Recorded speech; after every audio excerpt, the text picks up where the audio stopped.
All right. Welcome back to the Copywriters Podcast with your host, the world's greatest copywriting coach, David Garfinkel. David, how you doing today? Hey, Nathan, I'm good. How are you? I'm fantastic. I'm excited about today's episode. We've got a multi-time returning champion joining us today, so I'm going to sit back and absorb as much as I can, and let's jump into it. Yeah.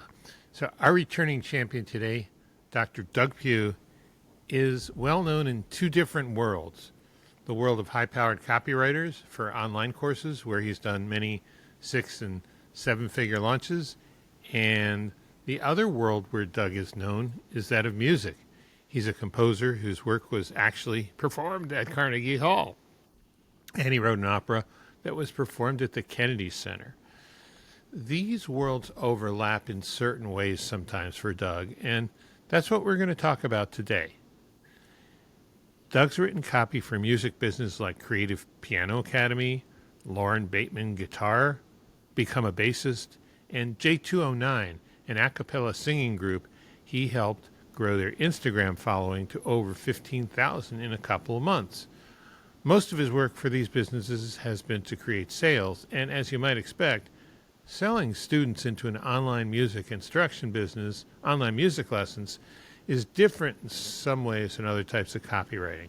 Yet the differences are fascinating, and they may help you with your own copy, even in non-musical niches. Just like this will help copywriters in all niches. Copy is powerful.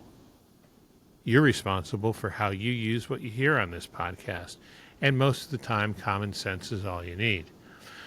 But if you make extreme claims, or if you're writing copy for offers in highly regulated industries like health, finance, and business opportunity, you may want to get a legal review after you write and before you start using your copy.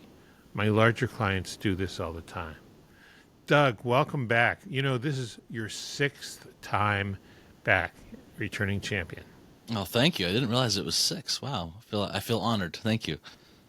Yeah, very pleased to have you here. Everyone has some fear before they take a course, right? We all have, we don't know what's going to happen. Even if you're excited about learning things like I usually am, there's a little amount of anxiety. But you mentioned something specific you've seen with music courses. What kind of fears do prospective music students deal with that you don't see in other niches?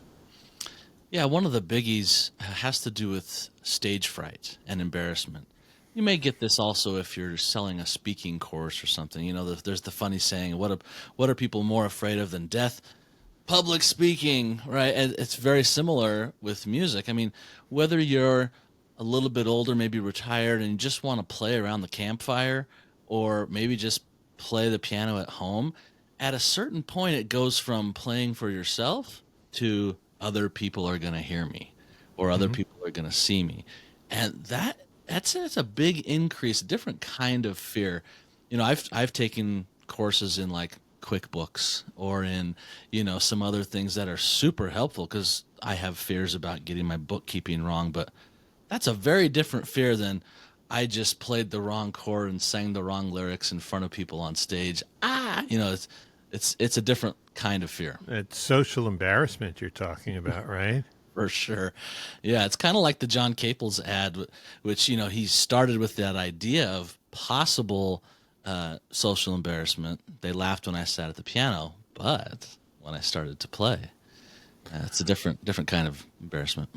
Okay, so I guess what I'm hearing is you can't use the typical copywriting techniques that you might use, say, selling a QuickBooks course, or I don't know, maybe even selling another marketing product that you would use here, because that social embarrassment is much more intense and three-dimensional. So did you develop new copywriting techniques to help prospects get past those fears and go ahead and enroll in courses? Yeah, I'm not sure they're 100% new, but it's kind of leaning into certain things more than others. So, for example, I tend to use less hardcore tone in the copy. Instead, more encouraging, enabling kind of copy. Just earlier this week, I was reviewing one of John Carlton's awesome guitar shredder ads. I love reading these. They're so fun. And for guys like you and me who have a bunch of guitars and dream of ourselves as amazing players, those are fantastic ads to people like us. To the majority of people out there, and there's a huge market of hobbyist musicians who, just want to have a little fun. I've found that the kind of tone in those ads actually can scare some of them away. So it's not that you shouldn't tap into their fears the way John does, but it's doing it sort of beating around the bush a little bit, and instead of ha ha ha hardcore, encourage them to say, all you need is really 2 notes to play this chord. You don't need all your fingers on the guitar. If you can just get these 2 notes down, then you can play this beautiful chord. And then inside of that, there's this fear that goes away, like, oh, I won't mess up the chord. Or if you just make this one shift, your chord changes will become smoother and people won't hear a break between the chords. That inadvertently calms a fear, but it does it in an encouraging, enabling way where they can see, oh, maybe I can do this and not be as nervous. That's and you're coming at this after decades of being a musician, being a music student, and being a teacher. Yeah. Yeah, definitely. Yeah, and you see it across the board. I mean, I've been in high classical music situations a lot, but I've also been in rock bands and jazz bands, and it's very similar in each of those situations. I've had conductors or teachers who are like, you get those notes right or you're out. And I've had other teachers and conductors who are like, yeah, that's almost there. One more little bit of this and you'll have it. Boy, that just like changes the circumstances completely, the encouraging leader versus the castigating leader. And you can approach your copy very much in the same way. When we were preparing for this, you mentioned the art of possibility route. Could you talk about that a little bit? Yeah, it's very similar to what we were just mentioning, but in a lot of markets, and rightfully so, maybe biz op or finance or health, it's very smart to lean hard on fears and really maybe even doom and gloom. That really gets our attention in those markets. But here in these more hobby kind of markets, this idea of possibility has worked better for me. And what I mean by that is, can I help Latricia picture herself in a way she's comfortable with, like at church, singing a piece and having the congregation, their eyes fill with tears, not because she sang poorly, but because they felt something or whatever. Like helping them see possibilities that they never considered before. I'll even select testimonials and case studies that specifically do that, where instead of just, oh, I had a great experience learning from Doug's course or whatever. No, I did something I never even thought I could ever do. And now people are, XYZ, whatever the thing is, but it's like opening up their eyes to possibilities they never dreamed could work for them. It's a sort of a gentler way. Instead of, petting your cat backwards, you're petting it the right way. Yeah. So you say instead of twisting the knife, you show them lots of ways they can overcome those fears. How do you come up with all those different ways? What is that all about? Well, it's very much from 2 things. Number one, my own experience, sitting and thinking, what was I nervous about when I was 14 and learning to play the guitar? It's like, well, why did I want to play the guitar? Well, there were a lot of cute girls around, and they seemed to like the guys who played the guitar, right? So it's like, yeah, that sounds familiar. If I get this right, maybe she'll want to hold my hand or something. And so there's that personal experience of remembering the worry that a chord change isn't going to happen fast enough, and I'm going to look like a fool. So I really have walked a mile. Many miles in the musician's shoes. But then on the other side, I do kind of have the curse of knowledge because I've been in music so long and I've been a professor and all those things.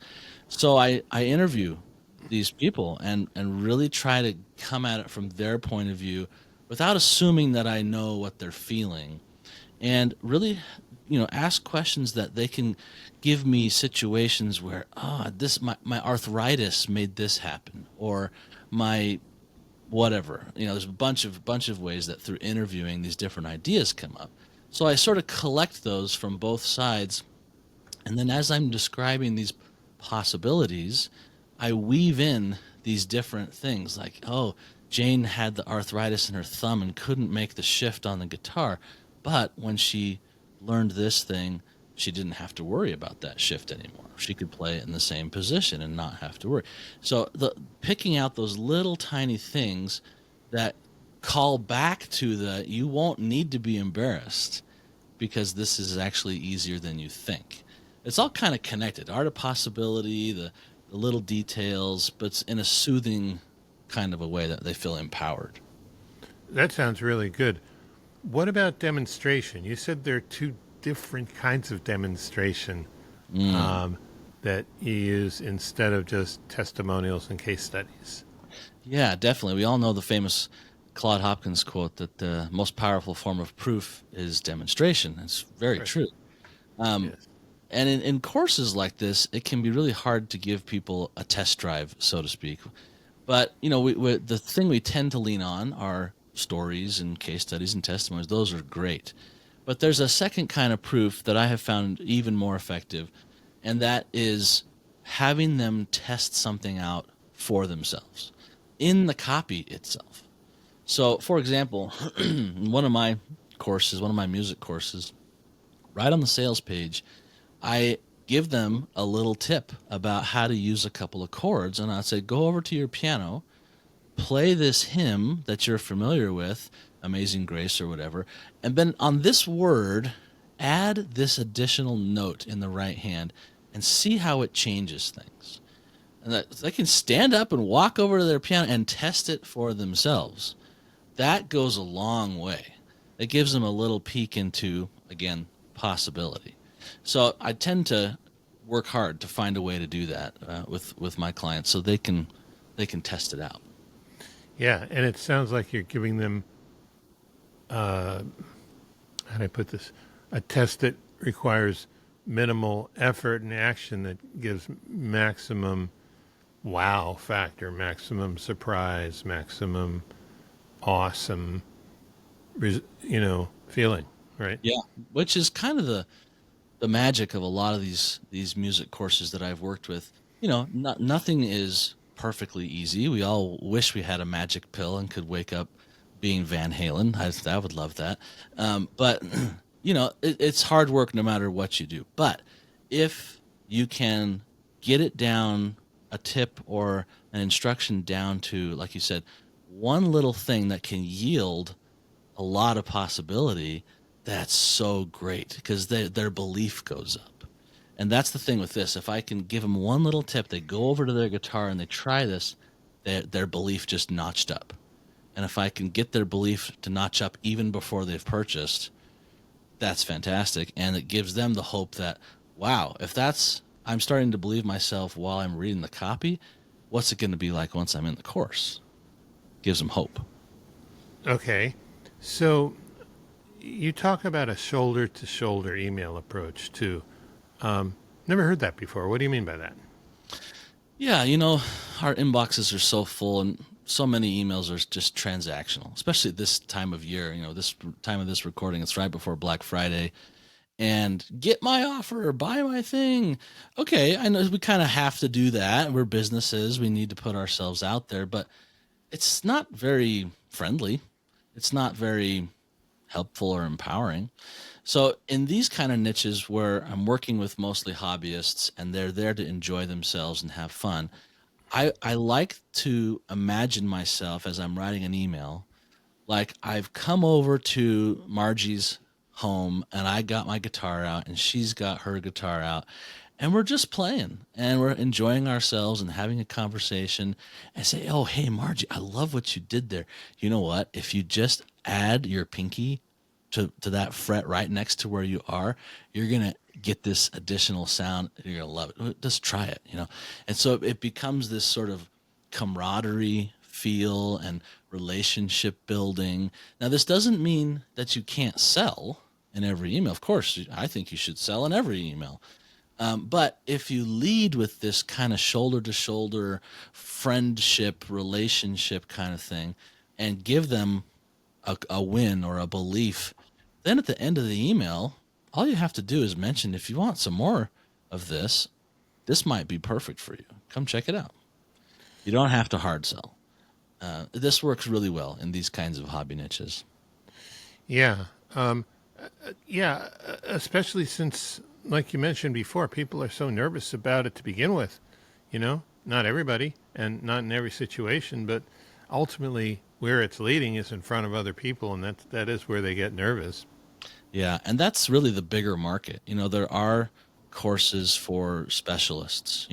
Like you have a lot of experience taking different courses, and so I'm sure there's a type of course that is more directed towards you who has done a bunch of stuff, but you've just narrowed the market down to fewer people. There is a big market of people who are excited about music. They're on YouTube. They're wishing they knew. And so having this kind of shoulder to shoulder approach appeals to that bigger market. Okay, so let's talk about offer creation. You've done 6 and 7 figure promotions outside of the music business, so you know about creating offers, but I have a feeling that you do something different with offers in music courses and music lessons and music programs.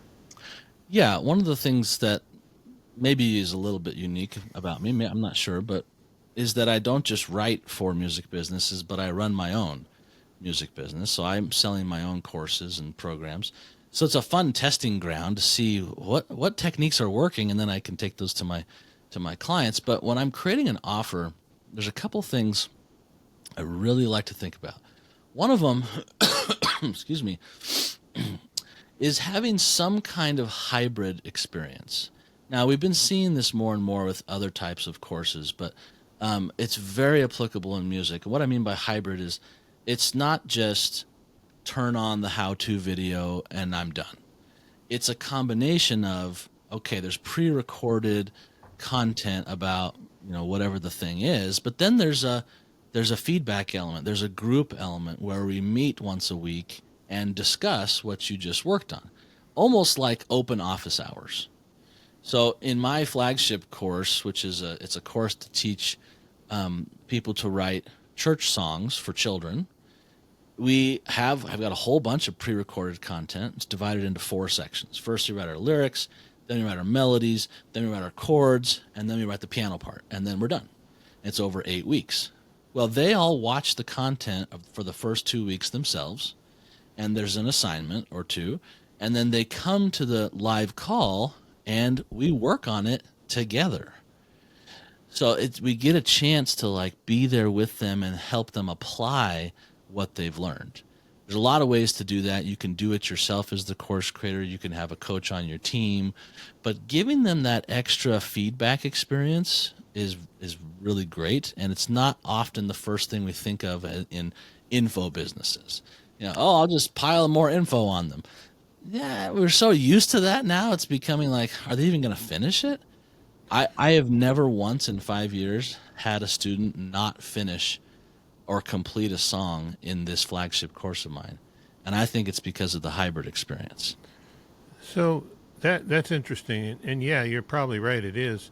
What this reminds me, not exactly point by point, but in general is more like an apprenticeship model where you have some study and then you show up in the workshop and you need to actually perform the actions that you studied, and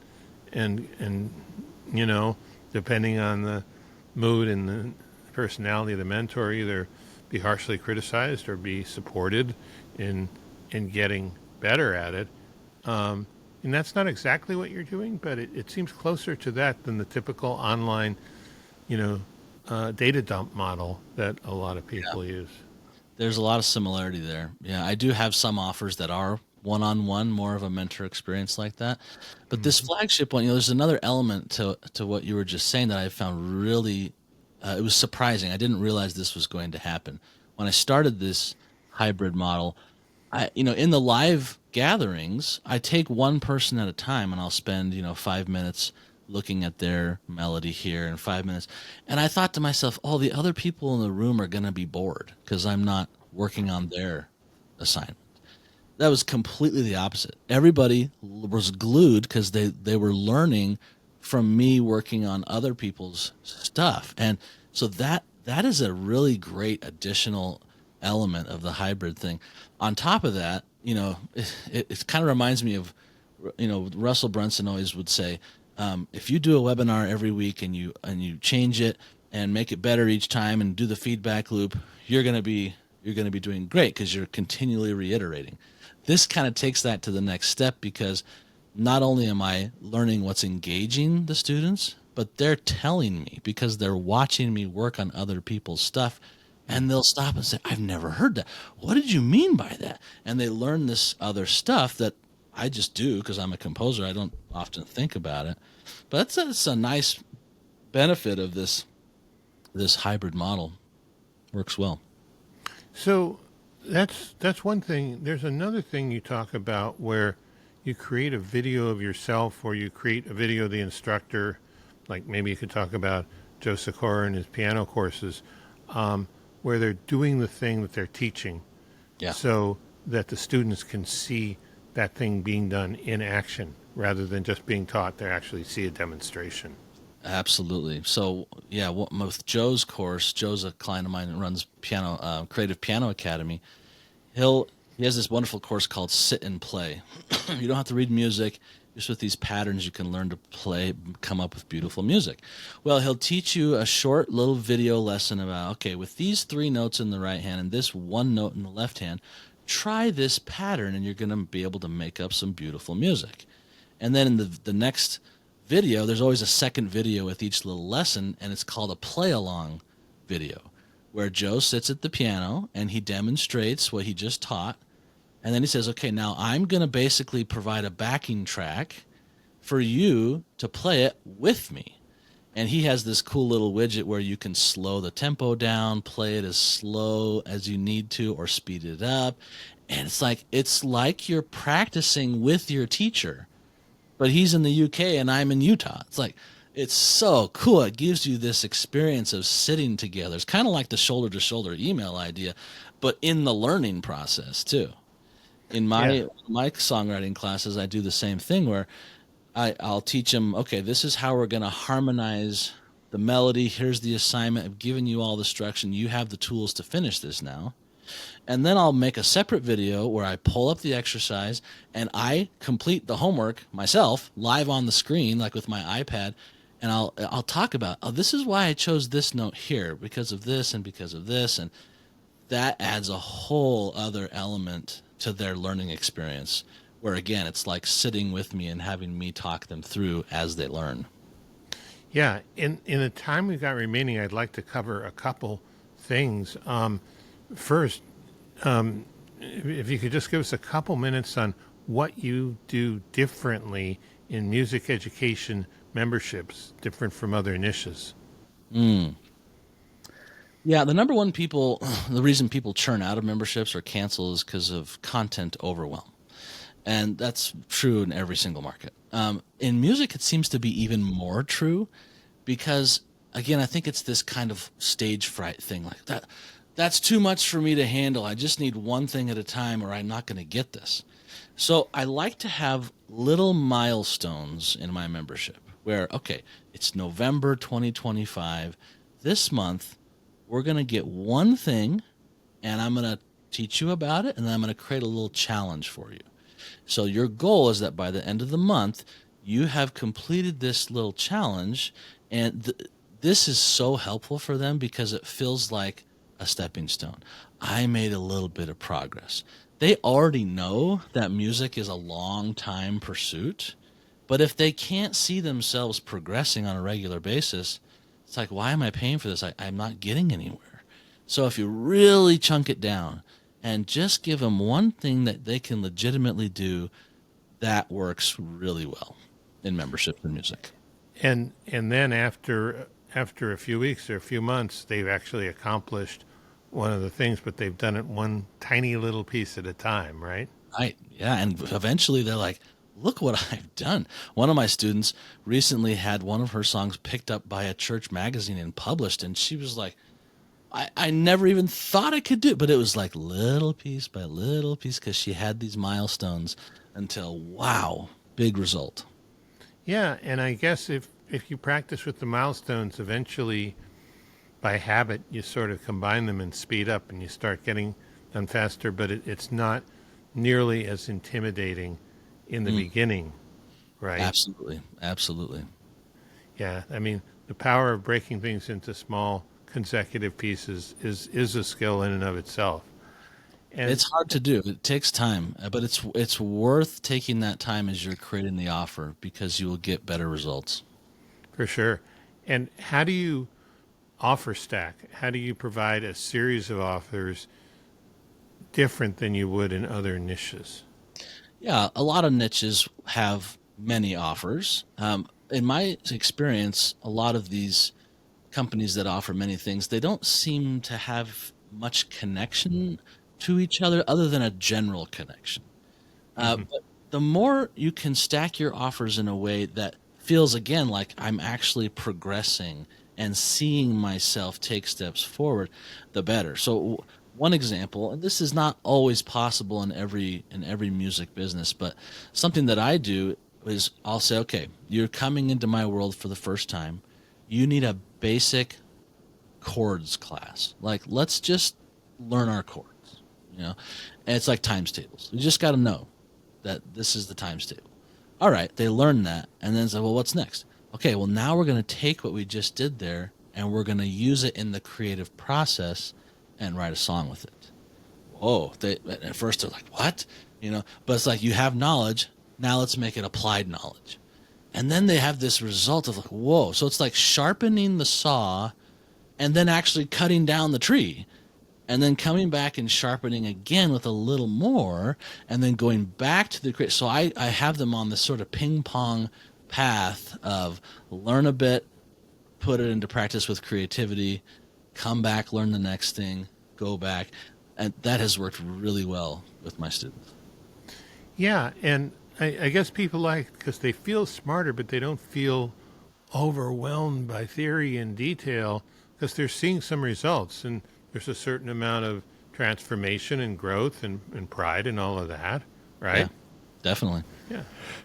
Before we're out of here, while I was listening to this, I was trying to brainstorm on other industries that this type of approach would work for. I was thinking like a stage magician that wanted to learn sleight of hand tricks would really benefit from marketing their offer or their online course with this. If it's not too much to ask, who do you think this would apply to other than just music courses? Yeah, it's a great idea. Great question. I mean, the first thing that I thought of was copywriters. I mean, in fact, David will do this in our mentoring sessions. I've been mentoring with David for something like 2.5 years, I think.